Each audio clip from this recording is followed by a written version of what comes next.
नमस्कार. आज आपल्याला राजविद्या राजगुह्य योग असा माऊलींचा अगदी आवडता असणारा अध्याय शिकायला सुरुवात करायची, ज्याला ऐश्वर्य योग असं म्हणतात. त्यामुळे हा 9वा अध्याय म्हणजे ना भगवंताचं हृदय आहे. वर्गात असं केलं जातं की खरोखर राजविद्या आणि राजगुह्य असं किती विशेष सिक्रेट आपल्याला भगवंत सांगणार आहे, आणि त्यामुळे तो ऐश्वर्य योग आहे. 9व्या अध्यायाला सुरुवात करण्यापूर्वी आपण नेमकी कुठे आहोत याचा थोडासा 1-2 मिनिटांमध्ये आपण विचार केला तर आपल्याला असं लक्षात येईल. गोंधळकर महाराजांना त्यांच्या एका शिष्याने असं विचारलं की महाराज, आम्हाला गीता कधी कळणार हो? तर महाराजांनी म्हटलं, वाचून कळत नसेल तर पुस्तकावरचं चित्र पहा, जरा नीट पहा, आणि लक्षात असेल की अर्जुनाच्या रथाचं सारथ्य भगवान करतोय. त्याच्या रथाचे भगवंतानी हातामध्ये दोर धरलेले आहेत. तसं आपल्या जीवनाची दोरी भगवंताच्या हातात आहे हे कळलं की मग गीता समजेल. तसं आता आपल्याला पाहायचं आहे की खरं म्हणजे ऐश्वर्य योग आहेच. तुम्ही आम्ही गीतेचा अभ्यास करायची इच्छा ठेवतोय, प्रयत्न करतोय, हा सुद्धा एक ऐश्वर्य योगच आहे. आणि त्यामुळे आपण पाहूया की महाराज म्हणतात तसं आपल्या जीवनाच्या सगळ्या दोऱ्या त्याच्या हातात आहेत, हे आपण ओळखायला शिकायचं आहे. खरं तर असं जेव्हा आपण जन्माला आलो, म्हणजे जीव जेव्हा या पृथ्वीवरती जन्माला आला, तेव्हा या दुनियेत येताना खरं म्हणजे भगवंताला सोडून कसं यायचं असं त्याला वाटत होतं.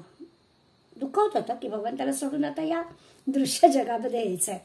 मग खरं तर ही सगळी जी काही आल्यानंतर रंगीबेरंगी दुनिया आहे, तेव्हा लक्षात आलं की आता भगवंताला ओळखायचं कसं, सुरुवातीला भगवंताला सोडून यायचं कसं, आणि मग या दृश्य रंगीबेरंगी दुनियेमध्ये आल्यावर त्याला ओळखायचं कसं.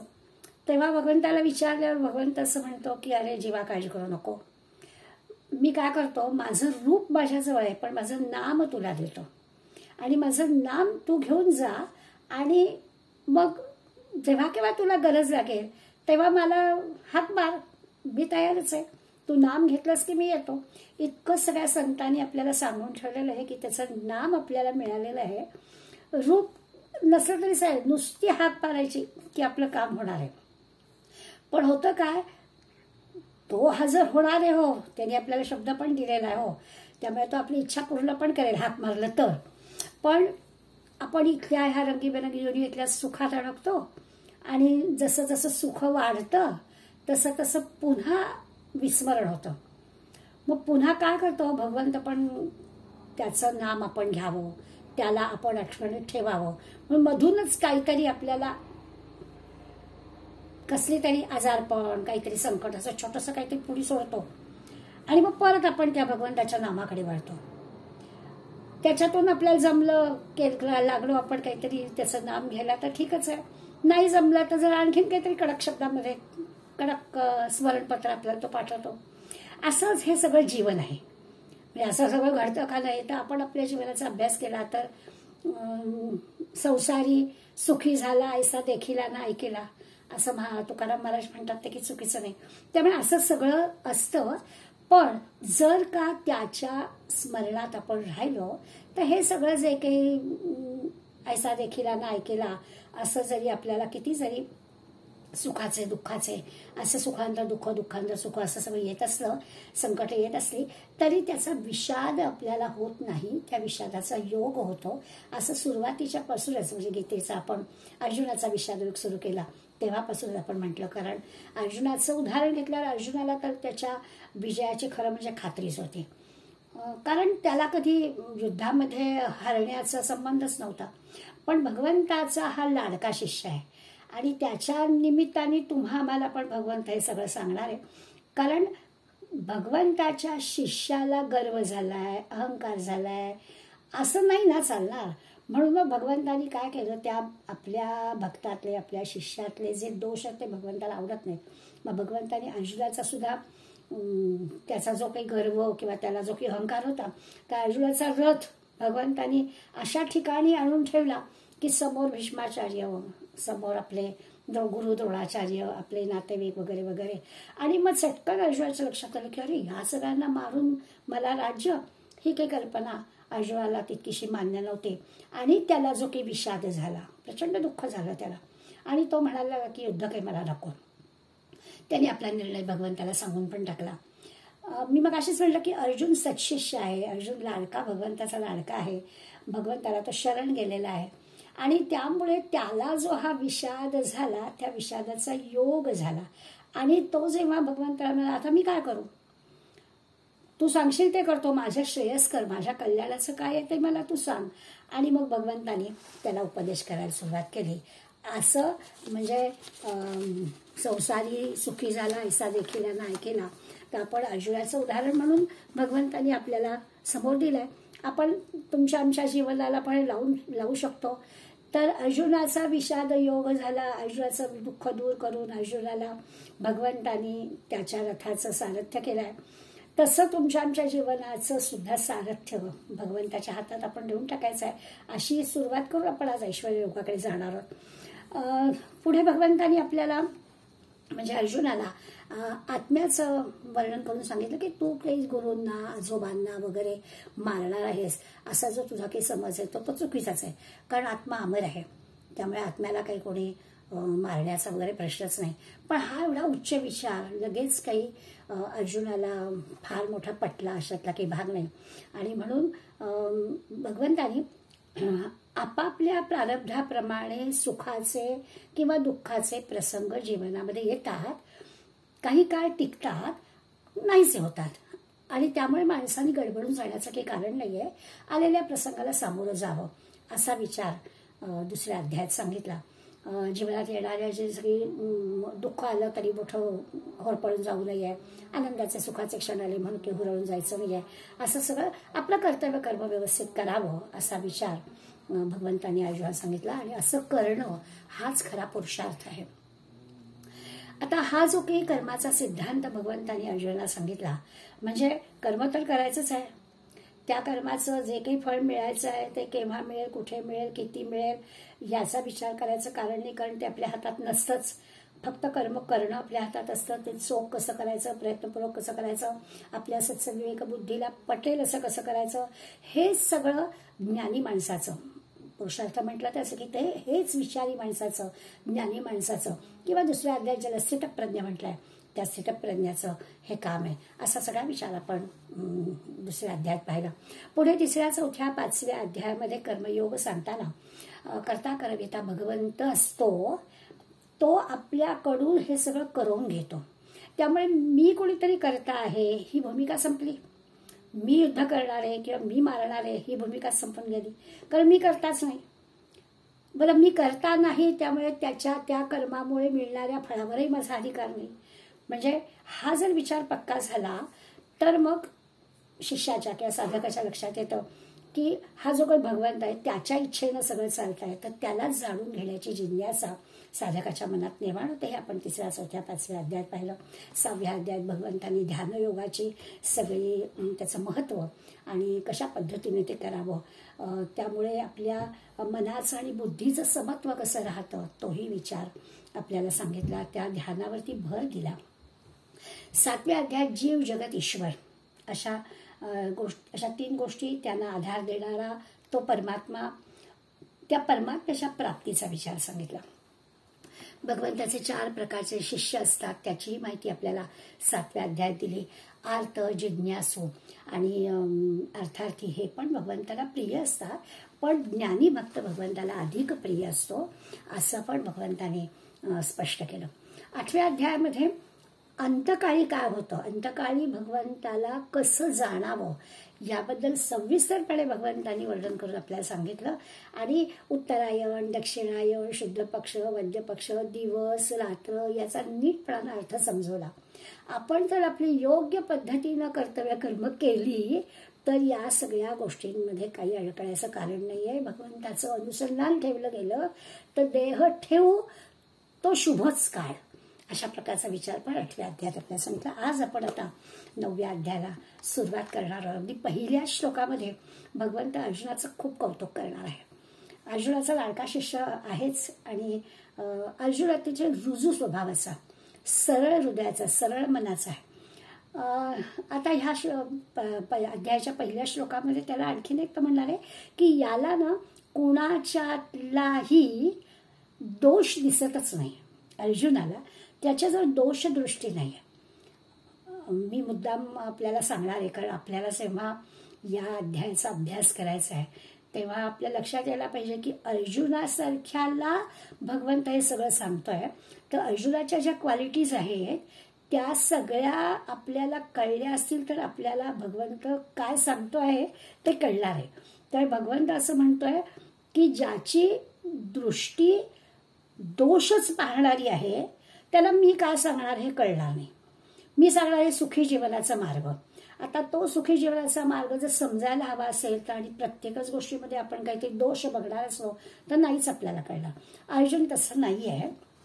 भगवंत सांगतोय त्याला की तुला जर द्वेष नाही, मत्सर नाही, त्यामुळे मी तुझ्या हिताचं जे आहे ना ते मी तुला सांगणार आहे.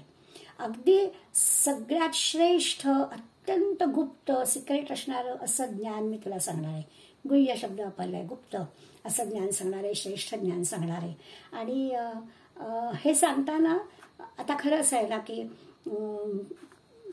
असं श्रेष्ठ ज्ञान किती प्रकारचं आहे तर त्याच्यात नेहमी आपण तरतम असं लावतो. तर या ठिकाणी सांगितलं की धर्मशास्त्र असेल किंवा काही ग्रंथ असतील तर त्या ग्रंथांबद्दलची माहिती असला हवं, किंवा शास्त्र ग्रंथ म्हणूया, तर त्याच्यामध्ये काय काय माहिती असेल ते सांगणार आहे का भगवंत?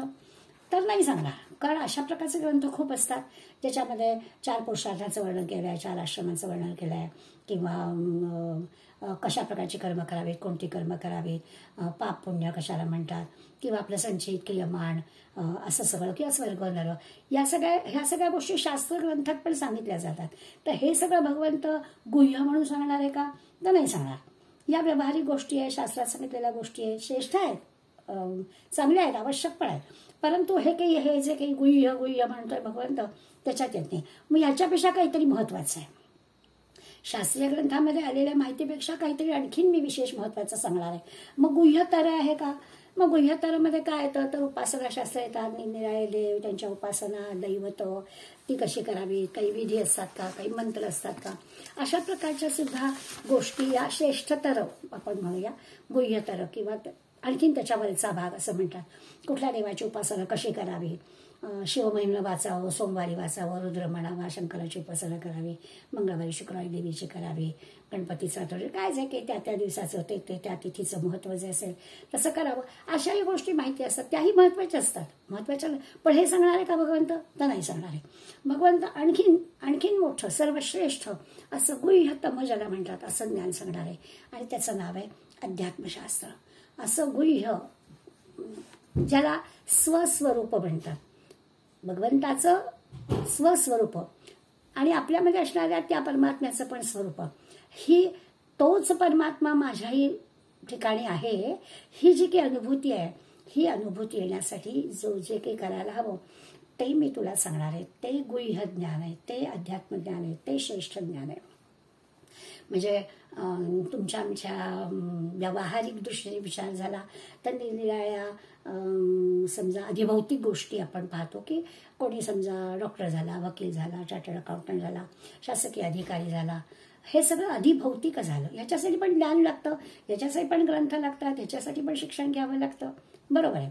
आधी दैविक ज्ञान आहे, त्याच्यामध्ये आपण असं म्हणू की ज्योतिषी असतात, महंत असतात, काही क्षेत्रांची माहिती असते, काही इतिहास असतो, अशा गोष्टी असतात, त्या आधी दैविक म्हणूया. याही पेक्षा म्हणजे हेही ज्ञान खरं आहे, हेही असायला हवं. माऊली छान दृष्टांत देतात की मोरपीस असताना त्या मोरपीसावर डोळा असतो, छान असतो मोरपीस, बघितलं त्याच्यावरचा तो डोळा खूप छान दिसतो, पण तो नुसता नावाचा आहे, त्यांनी दृष्टी नाही आहे. तो काही डोळा म्हणजे त्या डोळ्यांनी जे काम करायला ते नाही होत. मोरा अंगी असोसे पिसे असती डोळसे, एकल्यानी दृष्टी नसे तैसे गा. सगळ्या त्या मोरपिसा प्रत्येक पिसावर डोळा आहे, एकालाही दृष्टी नाही. तसं हे आहे, हे सगळं जे काही ज्ञान आहे, श्रेष्ठतर श्रेष्ठ असं सांगितलं, ग्रंथांची नावं सांगितली, अधिभौतिक सांगितलं, अधिदैविक सांगितलं, हे सगळं ज्ञान आहे. पण हे सगळं जे काही ज्ञान आहे ते आपलं अगदी टाकाऊ नाही आहे, पण शोभेचं आहे, ते हवं. ते काही मर्यादेपर्यंत असायला हवं. पण ते सगळं जे बाकीचं आहे त्याच्यापेक्षा हे मी सांगणार आहे ते आध्यात्मिक ज्ञान हे खरं गुह्यतम आणि अत्यंत महत्वाचं असं ज्ञान मी तुला सांगणार आहे. ह्या एका ज्ञानाने एक जीवनमुक्तीचा आनंद प्राप्त होतो, त्याला निरपेक्ष जीवन म्हणतात, तसं प्राप्त होतं. म्हणजे देह असतानाच दोन्हीचा विचार करायचा की देह असतानाच हे आपल्याला साध्य होतं. निरपेक्ष आनंदाचा अनुभव आहे हे सांगणारं शास्त्र आहे. देह असतानाच या आनंदाचा अनुभव घेता येतो हे सांगणारं शास्त्र आहे. आणि आहेच, देह टाकल्यानंतर सुद्धा हा मृत्यूनंतर सुद्धा मोक्ष मिळण्याचं साध्य जे आहे ते पण साध्य या अध्यात्मज्ञानाने प्राप्त होतं. दोन्ही गोष्टी आपल्याला मिळतील. किंवा जीवाशिवाची भेट घडवून येणारं शास्त्र आहे. अशा या अध्यात्मशास्त्राबद्दल मी तुला माहिती देणार आहे. सगळ्या जन्ममृत्यूच्या फेऱ्यातून सुटता येईल. आणि म्हणून याला शब्द वापरला राजयोग, ऐश्वर्ययोग, राजयोग असा आहे. आणि एकदा का हे ज्ञान झालं की मग आता आणखीन काही मिळवायचं आहे असं राहणारच नाही. भगवंत म्हणजे अर्जुना, मी हे जे काही तुला आता सांगणार आहे ना, हे नुसतं सांगणार नाही बरं का, तुला समजेल अशा पद्धतीने सांगणार आहे. बरं, नुसतं भगवान सांगणं असं नाही, तर काही हातचं राखून ठेवला नाही, सगळं तुला ज्ञान देईन. नुसतं इन्फॉर्मेशन नाही देणार, नॉलेज पण त्याच्याबद्दलचं देईन, सगळ्या प्रकारचं ज्ञान देईन. म्हणजे विशेष विज्ञान ज्याला म्हणतो तसं विशेष ज्ञान मी तुला देणार आहे. आणि हे एकदा ज्ञान झालं की हे जे सगळं दुःखरूप विश्व आहे किंवा हा जो दुःखरूप संसार आहे याच्यातून तू मुक्त होशील. संसारामध्ये सुख प्राप्त झालं की मग सुखामध्ये भगवंताचं स्मरण होतं. कबीराचा दोहा आहे, दुःख में सुमिरन करे सभी, सुख में करे नको होय. सुख में सुमिरन करे तो दुःख कायको होय. तर तसं आहे की संसारामध्ये दुःखाच्या वेळेला आपल्याला आठवण होते भगवंताची. त्यामुळे सुख दुःख दोन्हीही, या दोनही दृष्टीने त्यांनी तर शब्द असं वापरलं की सुख असलं तरी ते अशुभच, कारण सुखात आठवण होत नाही ना, म्हणून अशुभच. तर ह्या दोन्हीमध्ये परमात्मा फक्त शुभ, त्या परमात्म्याला आठवायचं आहे, त्या परमात्म्याला ओळखायचं आहे. आणि ते जे की परमात्म्याला ओळखणं आहे ते अध्यात्मज्ञान आहे. या अध्यात्मज्ञानामुळे तू या सगळ्या संसारातून मुक्त होशील, अगदी निरीच्छ होऊन जाशील, कसलंही तुला भय राहणार नाही आणि खऱ्या शांतीचा, आनंदाचा, समाधानाचा तो अनुभव घेशील. आता आपल्याला भीती काय वाटते, काहीतरी चुकीची गोष्ट आपल्यातून झाली की भीती वाटते. चुकीचा विचार जरी मनात आला तरी आपल्याला भीती वाटते. तर चुकीचा विचार किंवा असं भय वाटणं असं होणारच नाही. कारण व्यावहारिक सुख जेव्हा, त्या सुखाबद्दल जेव्हा आपण विचार करतो ना, तेव्हा मग आपल्याला दुःख वगैरे होतं किंवा तो चुकीचा विचार असतो, त्याचे जे परिणाम असतात तसा. पण आता आपल्याला पाहायचं आहे की मी म्हणजे हा देह नाहीच. हा, मी परमात्म स्वरूपाने हा देह धारण केलेला आहे असा एकदा जेव्हा विचार पक्का झाला आणि ह्या विचारावरती किंवा या विषयावरती पक्की निष्ठा झाली की मग दुःख वगैरे काही नाहीच. आणि मग तो जो काही शांतीचा, तो समाधानाचा, आनंदाचा अनुभव तुला मिळेल, त्याला अध्यात्मज्ञान असं म्हणतात. आता भगवंत ज्ञान देणार आहे, देणारा आणि घेणारा, अर्जुन घेणार आहे म्हणजे ऐकणार आहे, दोघंही खरं म्हणजे कसे आहेत. पण असं आहे ना की ऐकणाऱ्याच्या मनामध्ये थोडी आत्मीयता हवी. देणारा द्यायला बसलाय पण ऐकणाऱ्याला सुद्धा तो काय सांगतोय आपल्या हिताचं आहे ते आपण ऐकावं. अर्जुनाजवळ ती आत्मीयता आहे की भगवंत काय सांगतोय हे त्याला कळायला हवं आहे. आणि म्हणून भगवंत हे जे गुह्यतम अध्यात्मशास्त्र, ऐश्वर्य योग सांगणारे महाभारतामध्ये प्रसंग आहे. अर्जुनाचं आणि भगवंताचं जे प्रेम आहे ते सांगणारा प्रसंग आहे. काय एवढा ऐश्वर्य योग भगवंत अर्जुनाला सांगतोय आणि आता तो आपल्याला ऐकायचा आहे, कारण अर्जुनामुळे तो आपल्याला ऐकायला मिळणार आहे. तर तसं अर्जुनावर जसं भगवंताचं प्रेम आहे तसं आपल्यावर पण भगवंताचं प्रेम आहे असं आपण खात्रीनं म्हटलं पाहिजे. म्हणजे मग आपल्याला तो जो सांगणार आहे त्याच्याबद्दल आत्मीयता वाटेल आणि तो सांगतोय ते पण सगळं ऐकू. प्रसंग असा आहे की भगवंत अर्जुनाला युद्धासाठी घेऊन जातोय, स्वतः सारथ्य करणार आहे तसं त्यांनी सांगितलंय. आणि युधिष्ठिर अत्यंत हळवा आहे आणि त्यामुळे युधिष्ठिर भगवंताला असं म्हणतोय, कृष्णा, अर्जुन माझा प्राण आहे रे, तू त्याला तुझ्या स्वाधीन मी त्याला करतोय, त्याला नीट सांभाळ. किती युधिष्ठिरला म्हणजे त्याच्या मनामध्ये अर्जुनाबद्दलचं आहे की तो कृष्णाला म्हणजे तुझ्या भरोश्यावर मी पाठवतोय. आणि मग भगवान युधिष्ठिराला काय उत्तर देत आहेत, तो म्हणतो तू का चिंता करतोस, अर्जुन फक्त तुझा भ्राता, मी तुझा फक्त भाऊ आहे. माझा म्हणशील तर एकच नातं नाही आहे काही, माझा तो सखा आहे, माझा संबंधी पण आहे, कारण मेव्हणा पण आहे, माझी बहीण त्याला दिली आहे ना, त्यामुळे तो माझा मेव्हणा पण आहे, भाऊ पण आहे, सखा पण आहे, माझा शिष्य पण आहे. आणि पुढे भगवंत असं म्हणतो की अर्जुनासाठी मी माझ्या मांसाचे लचके सुद्धा तोडून देईन, इतकं अर्जुनावर माझं प्रेम आहे. मांसान उत्कृत्य दास्यामी अर्जुनार्थे, तू काळजीच करू नको, मी अर्जुनासाठी काय वाटेल ते करीन, असं भगवंताने युधिष्ठिराला शब्द दिला. आणि आपल्या सगळ्यांना आठवत असेल की भीष्माचार्यांशी लढायला जेव्हा म्हणजे भीष्माचार्य जेव्हा पुढे आले तेव्हा भगवंतानी ही गोष्ट करून दाखवली. भीष्माचार्यांशी लढताना आपले ते आजोबा आहेत आणि त्यामुळे अर्जुन हे विसरू शकत नाही.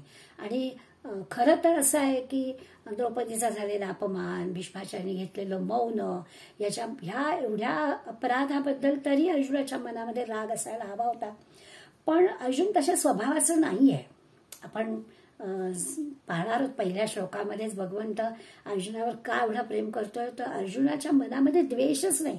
त्याला इतकं होऊन सुद्धा भीष्माचार्यांबद्दलचा राग त्याच्या मनात नाही आहे. आणि त्यामुळे भीष्माचार्यांशी युद्ध करताना त्याला द्वेषच येत नाही.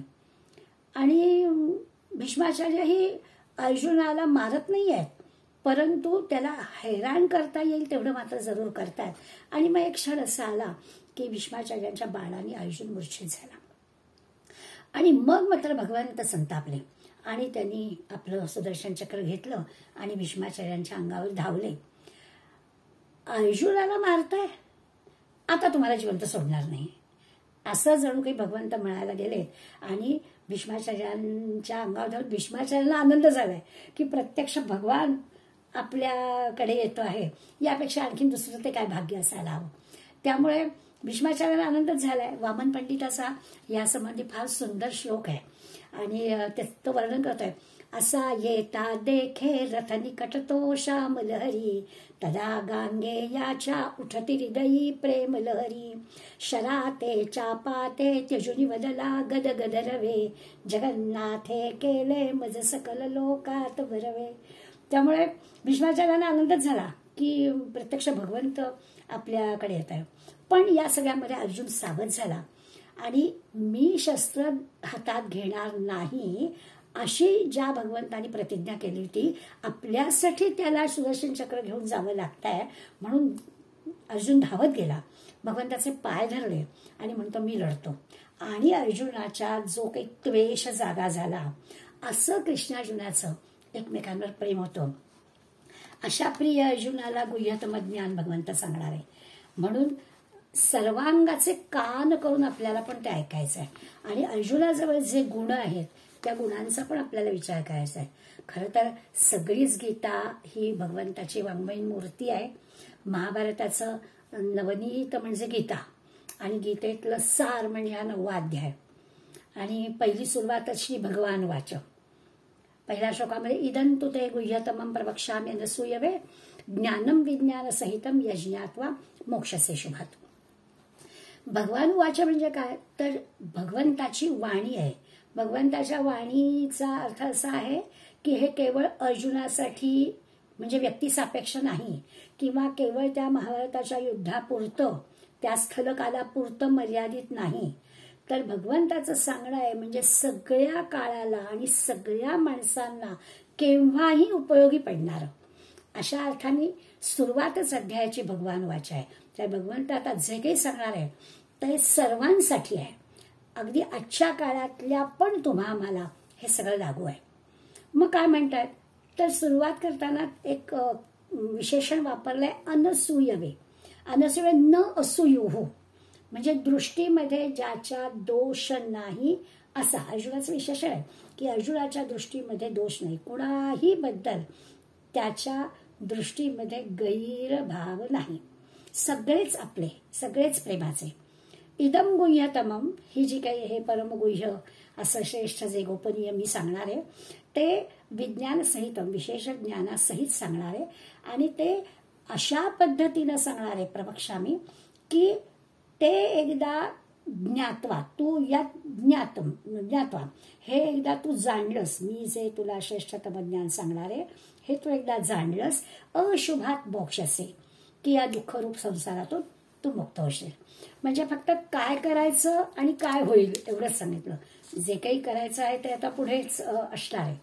म्हणजे या श्लोकामध्ये आपल्याला 3 गोष्टी महत्वाच्या कळल्या. एक म्हणजे काहीतरी भगवंत सांगणार आहे, ते गुह्य ज्ञान आत्मज्ञान सांगणार आहे, अतिशय महत्वाचं आहे.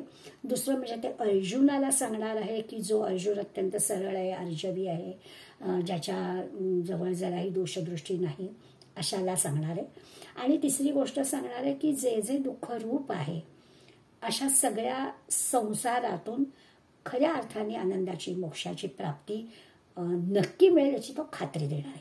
या 3 गोष्टी पहिल्या श्लोकामध्ये भगवंतांनी आपल्याला सांगितले. आता आपल्यासारख्यांना 2 गोष्टींची तयारी करायला हवी. पहिली गोष्ट म्हणजे आपण अर्जुनासारखं नम्र, आर्जवी, आपल्या दृष्टीतही म्हणजे पॉझिटिव्ह विचार केला पाहिजे, दोषदृष्टी ठेवायची नाही.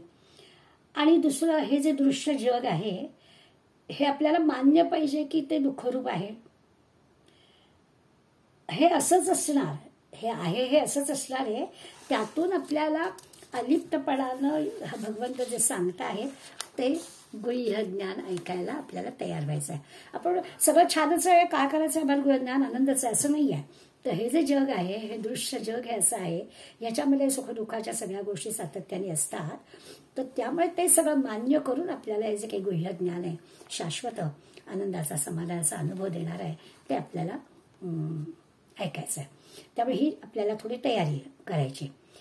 कसं जीवन कसं जगावं, म्हणजे आनंदाची प्राप्ती किंवा दुःखाची निवृत्ती व्हायला हवी, हे सांगणारा हा अभ्यास आहे, राजविद्या, राजगुह्य आहे. म्हणजे यापूर्वी 7व्या अध्यायाच्या सुरुवातीला भगवंतांनी अर्जुनाला म्हटलं होतं, अर्जुना मी तुला अतिशय प्रेमानं, म्हणजे तू असं माझ्याशी चित्त ठेव आणि मी जे काही तुला सांगणार आहे ते नीट मतपरायण होऊन ऐक आणि आत्मरूपानं मला जाण. मग मी काय सांगतोय ते जर ऐकलंस, जाणलंस तर जाणावायचं काही शिल्लक राहणार नाही. म्हणजे आत्ता जे सांगणार आहे ते 7व्या अध्यायाच्यात पण सुरुवात आहे. ज्ञानम तेहम सविज्ञानम इदम वक्ष्याम्यशेषतः यज्ञात्वा नेह भूयोन्य ज्ञातव्यम अविशिष्यते. मी तुझ्यासाठी हे विशेष ज्ञान, हे सगळं तत्वज्ञान संपूर्णपणे सांगणार आहे, अशेषतः, काही शिल्लक नाही ठेवणार, पूर्णपणे सांगणार आहे. आणि ते एकदा तुला जाणलंस ना की मग याच्यात दुसरं काही जाणावं लागणार नाही. हे 7व्या अध्यायात भगवंतांनी एकदा त्याला सांगितलं होतं. तेच भगवंत या अध्यायाच्या पहिल्या श्लोकात सांगतोय. म्हणजे एक तर अर्जुन हे सारं ज्ञान घ्यायला योग्य आहे. अयोग्य माणसाला हे ज्ञान देणाऱ्याचा पण वेळ जातो आणि शक्ती पण वाया जाते. त्यामुळे अयोग्य माणसाला देऊन काही फायदा नाही. अर्जुन योग्य आहे. बरं असं आहे की ऐकणाऱ्यालाही त्याचा जर लाभ होणार नसेल तर मग काय फायदा. त्यामुळे ऐकणाऱ्याला लाभ होणारी ही पण खात्री आहे. बरं समजा ते ऐकलं, ज्ञान मिळालं, त्या ज्ञानाचा जर दुरुपयोग होणार असेल तरी पण नाही, ही पण शक्यता नाही आहे. त्यामुळे अर्जुनाची जी निवड भगवंतांनी केली, अर्जुनाला तो सांगतोय, तर या 3 गोष्टी होणार. आपण अथर्वशीर्ष म्हणतो ना, त्या अथर्वशीर्षाच्या फलश्रुतीमध्ये एक श्लोक नेहमी म्हणतो, एक हे म्हणतो, तर इदम अथर्वशीर्षम अशिष्याय न देयम यो यदि मोहात दास्यति स पापियान भवति. अगदी तसंच इथे आहे की भगवंतांनी अर्जुनाची निवड केली आहे आणि अर्जुनालाच भगवंत सांगतोय, कारण त्याला सांगून उपयोग आहे, ते त्याच्या हिताचं आहे आणि ते ऐकल्यानंतर तो गैर काही करणार नाही आहे आणि त्यामुळे त्याची निवड आहे. बुद्धिवंत आहे, अत्यंत भगवंतावरती त्याची श्रद्धा आहे, देणाऱ्यालाही आनंद आहे, घेणाऱ्यालाही आनंद आहे. त्यामुळे एक कृतकृत्यता ज्याला म्हणतो ना, ते शिष्य आणि सद्गुरू गुरु शिष्यांच्या नात्यामध्ये आहे. जसं आपण नेहमी रामकृष्ण परमहंस आणि विवेकानंदांच्या जोडीची आठवण काढतो की ते रामकृष्ण म्हणाले, नरेंद्र अरे किती वाट बघायला लावलीस, म्हणजे तेच शिष्याच्या भेटीसाठी आतुर झालेले होते. असं जे नातं आहे ते आता आपल्या लक्षात येईल की भगवंतालाच अर्जुनाला हे सगळं देण्याची घाई झालेली आहे आणि अत्यंत योग्य असा शिष्य त्याच्यासमोर याची त्याला खात्री आहे. इदम तुते म्हणजे हे जे काही आहे इदम, हे जीव जगत ईश्वर परमेश्वर किंवा प्रपंच परमार्थ किंवा ब्रह्म माया पुरुष प्रकृती हे सगळं, या सगळ्या गोष्टींची यथार्थ कल्पना मी तुला देणार आहे. आता संबंध काय काय मी सांगणार आहे तर त्या इदम मध्ये काय आहे तर या सगळ्या गोष्टीची तुला कल्पना आहे. काय घ्यायचं, काय टाकायचं, काय महत्वाचं आहे हे सगळं मी तुला नीट समजावून देणार आहे.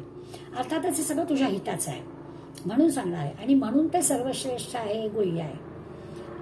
मग अशी जसं म्हटलं आपण धर्मशास्त्र सुद्धा गुह्यच आहे, ज्याच्यामध्ये 4 पुरुषार्थ 4 आश्रम सगळे 16 संस्कार किंवा किती किती काय करावं काय करू नये, कुठल्या प्रकारची कर्म करावीत कुठल्या कर्माची करू नये हे सगळं सांगितलं जातं. त्यामुळे धर्मशास्त्र सुद्धा गुह्यच आहे, पण हे गुह्यतम आहे. उपासना मगाशी म्हटलं तसं पूजा मंत्र हे पण करावं, पण ते सुद्धा गुह्यतर आहे. गुह्यतरापेक्षा सुद्धा हे जे अध्यात्मशास्त्र आहे ज्याला स्वरूपाबद्दलची भगवंताच्या स्वरूपाबद्दलचे जाण करून घ्यायचे, समजून करून घ्यायचे. आता हे समजण्यासाठी काय साधना करावी हा पण प्रश्न आहे. हे जे सगळं मी सांगणार आहे ते समजण्यासाठी काय काय करायला हवं, साधना काय करायला हवी, तर हे सगळं आपल्याला देह असताना, या देहात असतानाच खरा आनंद, जीवनमुक्तीचा आनंद किंवा ज्याला निरपेक्ष आनंद म्हणतो तो आपल्याला मिळवायचा आहे. ते सांगणारं हे शास्त्र आहे. मग अशी म्हटलं तसं देह टाकल्यानंतर सुद्धा मोक्ष कसा मिळवायचा हेही सांगणार ते शास्त्र आहे. जन्ममृत्यूच्या चक्रातून कसं सुटायचं हेही सांगणार हे शास्त्र आहे. ह्या सगळ्या गोष्टी एक जाणलं की अन्य काही जाणावं लागणार नाही असं आहे. 7व्या अध्यायात जसं मगाशी मी म्हटलं की भगवंतांनी एकदा हे करून झालाय, त्याच्यात वक्ष्यामी अशेषतः असं वर्णन केलं की मी तुला आजचं काही राखून न ठेवता सगळं सांगणार आहे. इथे भगवंत शब्द वापरताय प्रवक्ष्यामी, म्हणजे सांगणार आहे, स्पष्टपणे सांगणार आहे. नुसतं वक्ष्यामी प्रकर्षेण. मग वक्ष्यामी म्हणजे काय तर इतकं सांगीन की तुला पूर्णपणानं समजेल, आणि नुसतं समजेल नाही तर ते समजेल याची जबाबदारी माझी आहे. इतकं मी तुला सांगणार आहे. नुसती माहिती देणार आहे, बघ तुला जमलं तर घे असं नाही. ती सगळी माहिती देणार आहे, ज्ञान तुला देणार आहे, कसं उपयोगात आणायचं ते पण सांगणार आहे, तुला काय त्याचा फायदा होणार आहे हे पण तुला कळणार आहे, सगळं तुला मी सांगणार आहे. आता अशुभात मोक्षसे असं म्हटलंय. अशुभ काय ते पण मग अशी म्हटलं की खरं तर दुःख अशुभ म्हणजे, पण सुख प्राप्त झालं आणि तो जो सुख करता भगवंताला जर आपण विसरलो तर मग ह्या दृश्य जगात परत अडकू, आणि मग तो जो संसार आहे, दृश्य जग जे आहे ते पुन्हा आपल्याला कुठल्या कुठल्या ह्याच्यात गुंतवेल. म्हणून मग ते आपल्याला सांगतायत की या सगळ्या ज्ञानामधून बाहेर पडायचं, संसारातून मुक्त व्हायचं आहे. हे संसारातून मुक्त होणं म्हणजे काय, म्हणजे काय संसार सोडायचा नाही आहे हो, नाही तर आपल्याला वाटतं की 9व्या अध्यायाचं एवढं मावशी कौतुक सांगतायत, पण याचा अर्थ काय आहे की मग काय नाही, संसारात राहून सुद्धा सगळ्या इच्छांमधून मुक्त होणं. हे हवंय, असं हवंय, असंच लागतं, माझं ह्याच्याशिवाय चालतच नाही, ठेविले आनंद आहे तैसेची राहावे, चित्ती असू द्यावे समाधान, अशी अनुभूती की जसं आहे तसंच सगळं आनंददायी आहे असं वाटलं पाहिजे. कधी कधी असं चुकीच्या विचारांनी मग अशी म्हटलं तसं भीती वाटते, चिंता वाटते, तेही निर्माण होणार नाही. म्हणजे शेवटी देह असा विचार आला तर मग मी सुखी, मी दुःखी, मी मर्त्य, हे सगळे विचार येतात ना. आता हा देह म्हणजे मी नाही अशी जी गोष्ट आपल्याला करायची आहे, समजून घ्यायची आहे. मी देह आहे या विचारापासून मी देह नाही. म्हणजे भगवंतानी हा देह धारण केलेला आहे, त्यामुळे मी भगवंतच आहे, परमात्माच आहे, असं जेव्हा येईल तेव्हा सुखदुःखाच्या पलीकडेच जाऊ. हे जे काही ज्ञान आहे त्याला वर्णन केलं, पवित्र आहे, उत्तम आहे. पुढल्या श्लोकामध्ये या गुह्य ज्ञानाचं वर्णन करणार भैरम. पहिल्या याच्यात आपण 3च गोष्टी पाहिल्या की अर्जुनाला सांगतायत, त्याच्या हिताचं सांगणार आहे, अर्जुनाला का सांगणार हे पण कळलं. आता दुसऱ्या श्लोकामध्ये या राजविद्येबद्दल सगळी विशेष माहिती दे. राजविद्या राजगुह्यम पवित्रमिदमुत्तमं प्रत्यक्षावगमं धर्म्यं सुसुखं कर्तुमव्ययम्. आता इथे इदम म्हणजे हे जे विज्ञान सहित ज्ञान आहे, हे विज्ञानाचे विशेष ज्ञान. इथे काही विज्ञान म्हणजे सायन्सचा संबंध नाही, हे विशेष ज्ञान. भगवंत हे विशेष ज्ञान म्हणजे आत्मज्ञान जे आपल्याला देत आहे ते राजविद्या राजगुह्यम म्हणजे सगळ्या अगदी गोपनीय अशा गोष्टींचा राज आहे. राजविद्या आहे ना, म्हणजे राजा आहे, श्रेष्ठ आहे. आणि ही राजविद्या पण तशी श्रेष्ठ आहे. म्हणजे काय, शिवाय मग पवित्र आहे, उत्तम आहे, सगळी विशेषणं त्या राजविद्येची श्लोकामध्ये आलेलीच आहेत, ती आपण पाहणारच आहोत. प्रत्यक्षावगमम प्रत्यक्ष फळ देणारी आहेत, म्हणजे आपल्याला बोध देणारी आहेत, अनुभव देणारी आहेत ही राजविद्या. धर्म्यम आहे, धर्माला अनुसरून आहे, सुसुखम आहे, धर्मयुक्त पण आहे, सुगम आहे, सुलभ आहे, सोपी आहे आणि अव्यय म्हणजे अविनाशी पण आहे. अशी ही राजविद्येची सगळी लक्षणं एका श्लोकामध्ये आलेली आहेत. पण आधी राजविद्या काय म्हटलंय त्याचा विचार करूया. आधी राजविद्या का म्हटलं तर नेहमी साधारण गीतेच्या कुठल्याही तत्वज्ञानाचा विचार करताना ते उपनिषदात कुठे आलाय त्याचा विचार करावा लागतो. तर छांदोग्य उपनिषदामध्ये असं सांगितलं गेलं आहे की अध्यात्मविद्या जी आहे ती पहिल्यांदा राजांकडे म्हणजे क्षत्रियांकडे होती, ब्राह्मणांना ती माहिती नव्हती. आणि मग ब्राह्मण अश्वपती राजाकडे गेले आणि त्या अश्वपती राजाला ब्राह्मणांनी विनंती केली की ही अध्यात्मविद्या तुम्ही आम्हाला द्या, आम्ही तिचं चांगलं रक्षण करू.